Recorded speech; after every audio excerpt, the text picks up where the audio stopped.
Muy buenos días, el tema de hoy es perfección.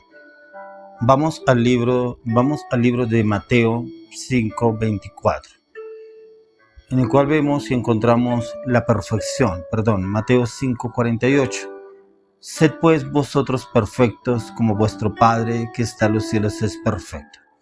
Mire que el Señor nos manda a usted y a mí a entrar en el camino de la perfección. Pero la perfección solamente se consigue en el tiempos de ayuno, oración, clamor, pero también en el estudio y la meditación de la palabra. Pero también debe haber mucha disposición del corazón para entrar en ese camino de la perfección, ya que la perfección solo se logra cuando usted y yo decidimos morir, decidimos renunciar a nuestras luchas, nuestras debilidades, nuestros pensamientos, nuestro carácter, nuestras palabras, nuestra voluntad, para poder entrar en el camino de la perfección del Señor. Como el Señor nos dice, sed pues vosotros perfectos como vuestro Padre que está en los cielos es perfecto. O sea, el Señor Jesús nos manda a usted y a mí a ser perfectos, pero entrar en ese camino de la perfección. La perfección no se logra de la noche a la mañana.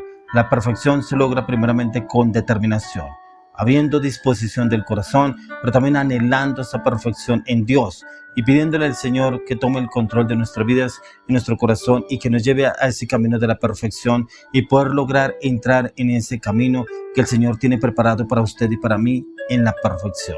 Ser perfectos, ser transparentes, ser honestos, ser fieles, ser obedientes, ser diligentes, ser excelentes en todo para que el Señor nos vea a usted y a mí perfectos. Él nos perfecciona día a día a través del estudio y la meditación de la palabra, pero también cuando usted y yo decidimos morir a toda nuestra naturaleza humana, a toda nuestra naturaleza carnal, a nuestras pasiones, nuestros deseos, a lo que nos lleva a la zozobra y la incertidumbre. Y entramos en ese camino de la perfección con la voluntad primeramente suya y mía y con la orientación y la dirección del Espíritu de Dios.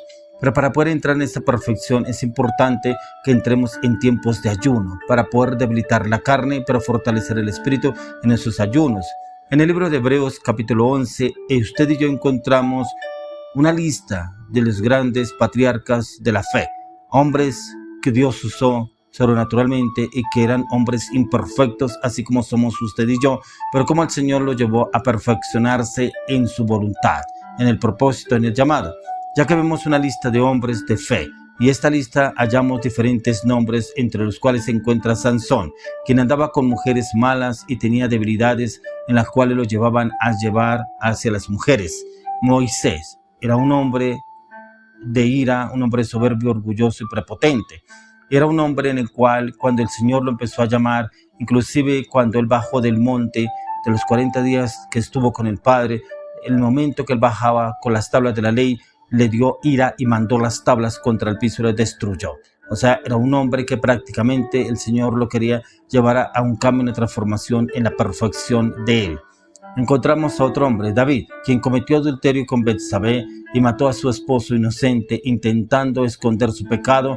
Creyó que nadie se daría cuenta, pero como el Señor envía al profeta Natán a confrontarlo para que se diera cuenta el pecado que había tenido, para entrar en el camino de la perfección, y que luego podemos encontrar en todos los salmos cómo el Señor lo transformó y lo cambió y lo llevó a ser un excelente adorador y un hombre de guerra. Jacob fue conocido como el engañador, ya que como él era un hombre que engañó a su hermano y como la mamá también le ayudó a engañar. Pero como el Señor lo lleva en el camino de la perfección cuando él entra y lucha con el ángel, y dice que luchó toda la noche con el ángel hasta que rayaba el alba, y el Señor le cambió el nombre, ya no se llamaría Jacob, sino Israel, un hombre que el Señor lo perfeccionó, pero a medida que el Señor lo fue transformando en el proceso y en el cambio que él tanto anhelaba, porque ya no quería seguir huyendo. ¿Qué es lo que tuvieron en común todos y cada uno de estos hombres? La respuesta: temprano o tarde reconocieron y admitieron sus errores, pero todos se apoyaron en Dios y confiaron en Él para hacer lo correcto, que era lo que el Señor les mandaba y lo que les pedía.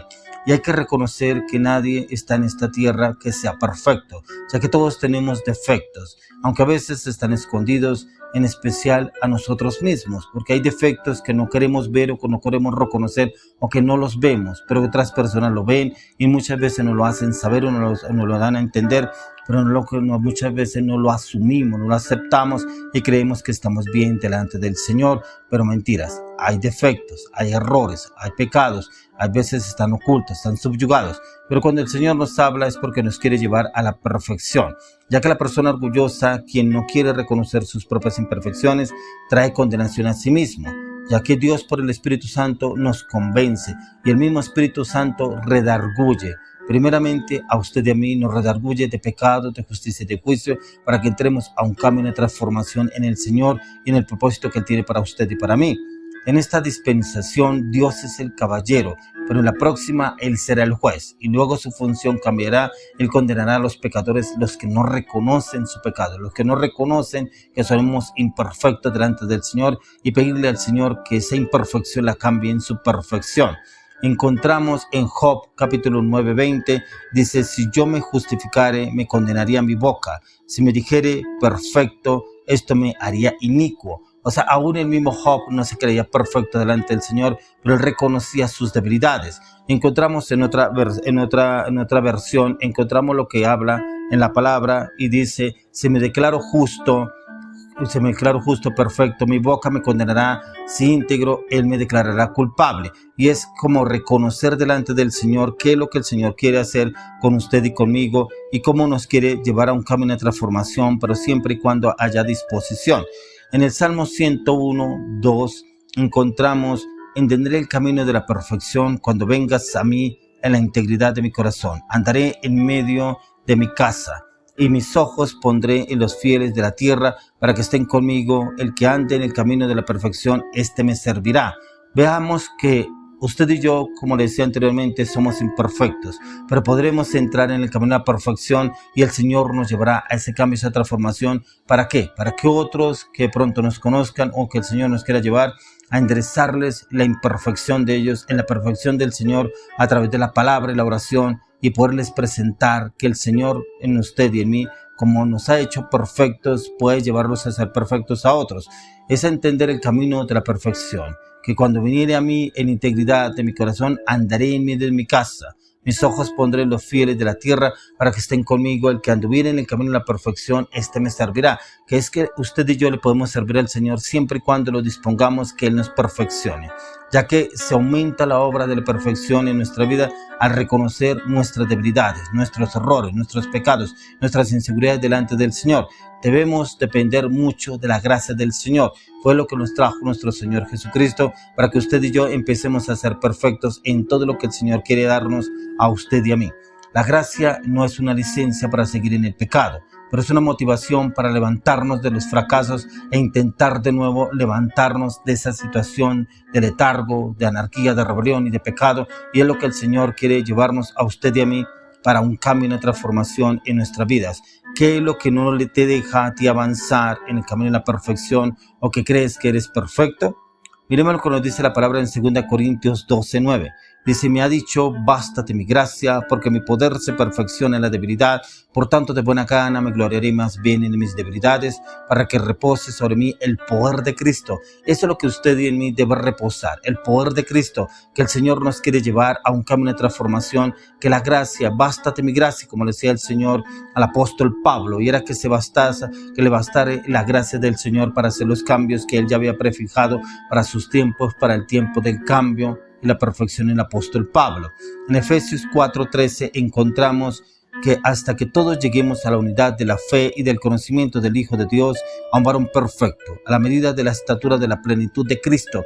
O sea, usted y yo estamos siendo formados para llegar a ser ese varón perfecto, pero solamente llegaremos a ser ese varón perfecto cuando estemos delante de la presencia del Señor. Pero desde aquí podremos empezar a trabajar ese varón perfecto que el Señor quiere que usted y yo seamos, en el cambio y la transformación, en los pensamientos, en los cambios que el Señor quiere a través de nuestra mente, a través de nuestro corazón, en la meditación, en el estudio de la palabra. Y el mismo apóstol Pablo nos lo habla en el libro de Filipenses 3:12.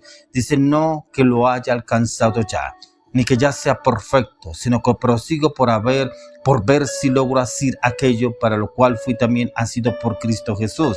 Es que quiere decir, él viene a hacer un avance, un progresivo, no instantáneo, sino avanza y evoluciona, perseverando en ese cambio, en esa transformación que tanto anhela que el Señor haga en su vida. ¿Qué es lo que lo lleva a usted a ser una persona imperfecta, pero mejor aún, qué quiere el Señor? ¿Que sea perfecto Órele al Señor para que lo lleve a ser un hombre perfecto en Cristo Jesús.